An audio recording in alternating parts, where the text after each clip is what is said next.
یہ اس یونیورسٹی سے کوالیفائڈ لوگ تھے. حضرت انس بن مالک کی ڈیوٹیز کیا تھی؟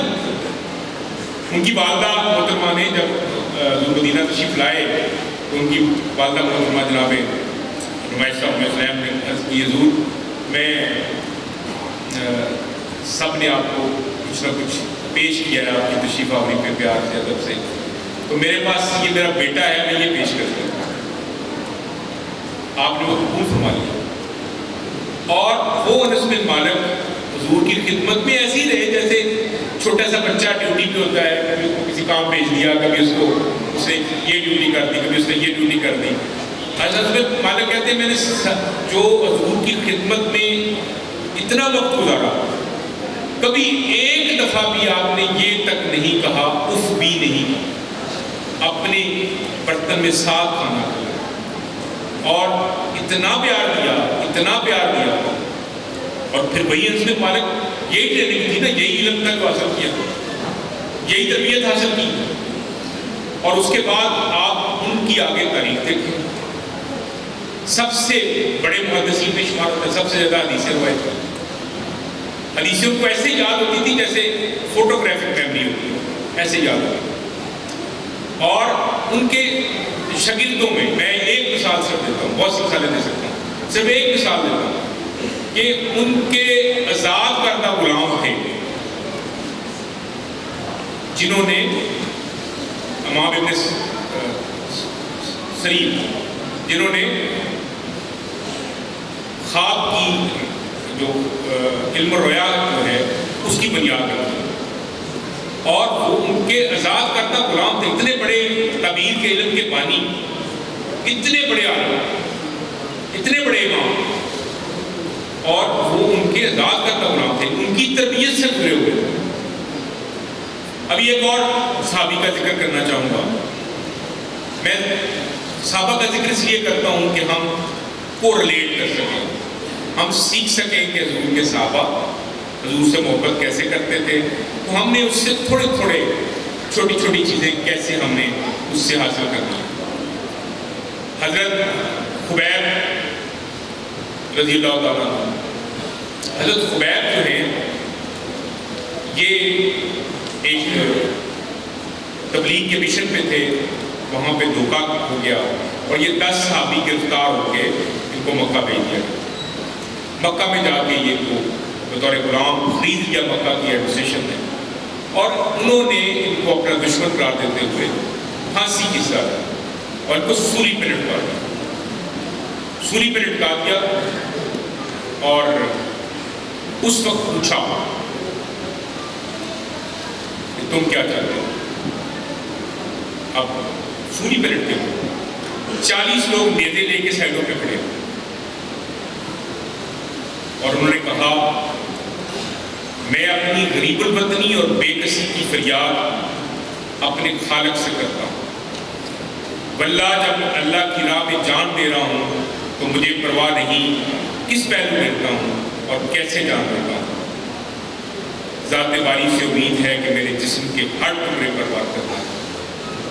اور جب پھر ان سے ظلم کرنے والوں نے پوچھا کہ اگر تمہاری جگہ، تم صرف یہ بتا دو کہ اگر تمہاری جگہ یہاں حضور ہوتے اور تم آرام سے ہو، تمہیں معافی مل جائے تو تمہیں کیسا لگے؟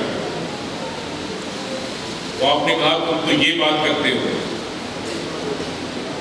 تم تو یہ بات کرتے ہو. یہ ذکر لفظ بھی نہیں دہرائے جو انہوں نے دہرائے تھے کہ ادب کا کہیں ادب کا پرابلم ہو گیا. کہا میرے حضور کو تو ان کے پاؤں میں کانٹا بھی چبھ جائے، پاؤں میں کانٹا بھی چبھ جائے تو میرا دل رونے لگے گا، اور میں ایسا بھی نہیں ہوں. اور آپ نے جان دے دی. اب ختم نبوت کے ماشاءاللہ یہاں پہ بہت سے نعرے سننے کو ملے گا، اور میں آپ سب بہن بھائیوں سے درخواست کروں کہ ختم نبوت کے معاملے کو سیریس لیں ہم سب، اور اپنے بچوں کو گڑتی میں یہ سکھائیں کہ ختم نبوت کیا. یہ جو آج کل ایک ماحول بننا شروع ہو گیا نا کہ آپ اچھا جی لوگوں کو تو پھر جو بندہ بھی ایسے کر بھی دیتا ہے تو وہ انسان بھی ہے نا، اس کو جینے کا بھی حق دینا ہے، اس کو فلاں بھی کرنا ہے، اس کو فلاں بھی کرنا ہے، ہم نے دینا ہے جینے کا. وہ اس اپنی بات سے اپنے آپ کو اپنے یہ ہمارے مذہب کے ساتھ کوریلیٹ نہ کریں. اپنے مذہب پہ چلا جائے تو ہمیں کوئی اعتراض نہیں. تو ہمیں بنیادی طور پہ یہ اپنے بچوں کو سکھا دینا ہے کہ ختم النبیین کا معاملہ کیا ہے، ختم نبوت کا معاملہ کیا ہے. خیبر کے موقع پر جو مال غنیمت آیا تو اس میں ایک گدھا بھی تھا. تو جب آپ تقسیم فرما رہے تھے مال غنیمت تو اس گدھے نے رونا شروع کر دیا، گریہ کیا، درخواست کی کہ حضور میری عرض سنیں. آپ نے اس کو زبان عطا کی، عرض سنی. اس نے کہا حضور میں جس نسل کا گدھا ہوں اس نسل کے اجداد میں، میرے اجداد پہ انبیاء نے سواری کی، اور میں اپنی نسل کا آخری گدھا ہوں، اور آپ ختم النبیین ہیں، آپ پہ نبوت ختم ہو گئی، آپ آخری نبی ہیں، تو میرا حق ہے کہ آپ میرے اوپر سواری کریں. ختم نبوت کا اس نے اعلان کیا. تو آپ نے پیار سے اس کو اپنے پاس رکھ لیا اور اس کا نام یفور رکھا. آپ ساری سیرت کی کتابیں پڑھ لیں، یفور کی شان بھی پڑھ لیں. یفور کو حضور کیا کام لیتے تھے؟ اس سے اس کو کسی صحابی کو بلانے کے لیے بھیجتے اور وہ جاتا تھا اور اس صحابی کو لے آتا. اور یفور کیا کسی کے گھر میں جانے کا مطلب سب صحابیوں کو پتا تھا کہ حضور نے بلایا، تو پھر بیٹھتے جاتے. سب سے دلچسپ بات جو ہوتی تھی کہ عبداللہ نام کے بہت سے صحابی تو ایسا شاندار تھا یفور کہ جس عبداللہ کی طرف حضور کا اشارہ ہوتا تو پھر عبداللہ کے پاس اس نے ختم نبوت کا اعلان کیا. خیر اسی طرح سے آخری بات کرتا ہوں، مجھے لگتا ہے کہ کم ہوا. ایک صحابی تھے، ان کا اسم گرامی حبیب انصاری، حبیب بن زید انصاری رضی اللہ تعالیٰ. بڑے پیارے صاحب، بڑے خوبصورت صاحب، سادہ سے سادہ. کام ان کا یہ تھا کہ کھجوریں ایسے چھاپی پہ رکھ کے تو ایسے پیش کر کے اپنا کام کرتا تھا. اور یہ وہ زمانہ ہے جب میں اس کی بات کر رہا ہوں کہ ایک جھوٹا نبی مسیلمہ کذاب، اس نے اپنی نبوت کا دعویٰ کیا. یہ حضور کے زمانے کا ظاہری زمانے کا اس نے دعویٰ کر دیا، اور اس نے کافی چیزیں کرنے کے بعد ایک خط لکھا ہوا، اور اس خط میں لکھا کہ ایسا ہے کہ آپ کی نبوت کو میں مانتا ہوں،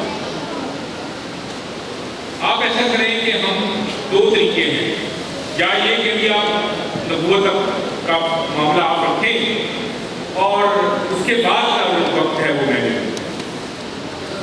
یا پھر یہ کہ رکھو ہمارا نہ بڑھنے نوز. حضور نے اس کا بڑا سخت جواب لکھا کہ تو کذاب ہے اور تو یہ غلط بات ہے. اب اس خط کا جواب لے کے کسی نے جانا تھا، انہوں نے پڑھ کے سنایا، اس کا یہ پتہ ہے، صحابہ بیٹھتے ہیں، ایسے مجلس لگی ہے.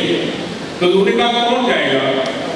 تو یہ صحابی میں بڑے سادہ سے تھے اور کھجوریں بیچتے بھی تھے، تو عادت کھاتے رہتے تھے، کھجور کھائے ہوئے.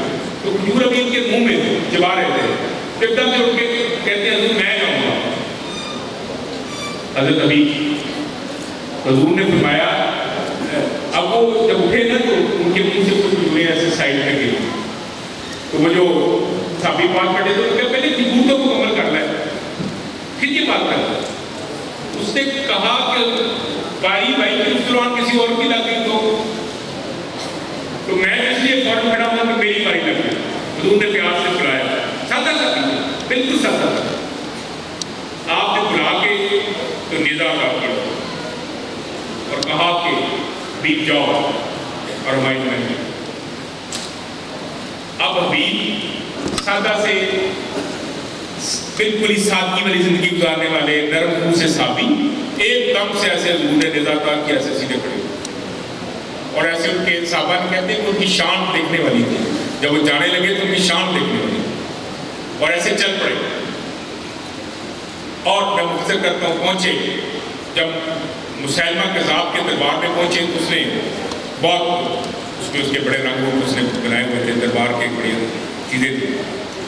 تو پہنچے تو انہوں نے ایسے جا کے اپنا نیزہ کاٹ دیا. پوچھا گیا کہ تم کون ہے؟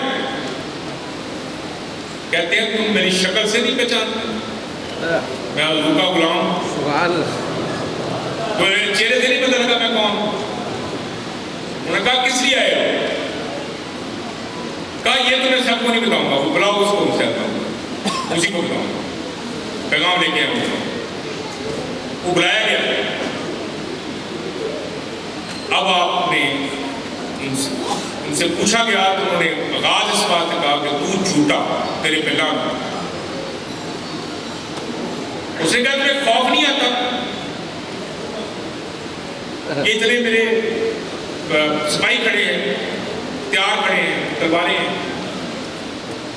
اس نے جواب جو دیا نا جناب حبیب رضی اللہ تعالیٰ کہتے ہیں میرے چھوٹے چھوٹے بچے ہیں، آپ کے 11 بچے تھے، چھوٹے چھوٹے بچے ہیں، کوئی چھوٹا ہے کوئی بڑا ہے کوئی کس سائز کا ہے.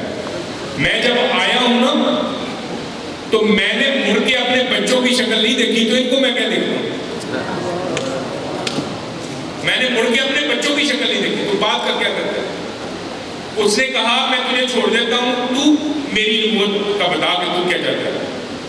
ایک دفعہ پوچھا، آپ نے کہا تو کذاب، تو جھوٹا، تو لعنتی. اس نے ایسے یہاں سے ایک حصہ کاٹ دیا، پھر دوسرا حصہ کاٹ دیا، پھر تیسرا حصہ کاٹ دیا، ایک جسم کا ہر حصہ کاٹ دیا. مجال ہے اس بندے کی استقامت میں ذرا سی کمی آئی. اور اس طرح سے ان کو ایذا دیتے ہوئے، لیکن مورخین لکھتے ہیں، سیرت نگار لکھتے ہیں کہ اتنا ایک ایک عضو کاٹا گیا، ایک ایک بوٹی کاٹی گئی اس اللہ کے بندے کی، لیکن مجال ہے کہ اس نے تکلیف کا اظہار بھی کیا. انہوں نے کہا کہ میں حضور کی اور یہ ختم نبوت کے پہلے شہید ہے، سب سے پہلے شہید ہے ختم نبوت. تو ختم نبوت کی جو ترتیب ہے اور جیسی ان کی شہادت وہاں پہ ہوئی، ادھر حضور نے اپنے ساتھیوں کو بتایا کہ ہمارا حبیب جو ہے وہ شہید ہو گیا اور وہ باریاب ہو گیا، وہ کامیاب ہو گیا. تو یہ معاملات ہیں. اس لیے ہمیں حضور سے محبت کرنی ہے. میں بتاؤں، حضور سے محبت کرنے کے لیے کسی سے پوچھنے کی ضرورت نہیں کہ کیسے کرنی ہے. یہ ہم سب کے اندر لکھی ہوئی ہے،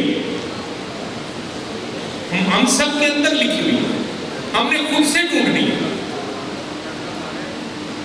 ہم نے خود سے آئیڈینٹیفائی کرنی ہے. اور جیسے ہی ہم اس سے آئیڈینٹیفائی ہو جاتے ہیں، وہ جو ابھی میں نے عرض کیا، لَقَدْ جَاءَكُمْ رَسُولٌ مِّنْ أَنفُسِكُمْ عَزِيزٌ عَلَيْهِ مَا عَنِتُّمْ، ان پر میری تکلیف، آپ کی تکلیف گراں ہوتی ہے. ہمارا اتنا سی تکلیف حضور نہیں دیکھ سکتے، تو شفاعت تو ملے گی نا. وہ یہاں میری اتنی سی تکلیف نہیں دیکھ سکتے تو حشر میں کیسے دیکھیں؟ شفاعت تو ملے گی نا. تو شفاعت کب ملے گی؟ جب میں اور آپ اپنے آپ کو آئیڈینٹیفائی کر سکیں گے حضور کی محبت کے ساتھ، حضور کے ادب کے ساتھ، حضور کی اتباع کے ساتھ. اتباع اور محبت ساتھ ساتھ چلتے ہیں، دونوں لازم و ملزوم ہیں. اور انشاءاللہ العزیز مجھے یقین ہے کہ ہم ایسے ہی اللہ پاک ہم پہ کرم کرے اور ہم قیامت کے دن میں اور حشر کے دن بھی اور اس سے آگے بھی ایسے ہی ایسی حضور کی گفتگو کرتے ہوئے، حضور کی ذکر کرتے ہوئے، حضور کی باتیں کرتے ہوئے حضور کے پیش ہو جائیں.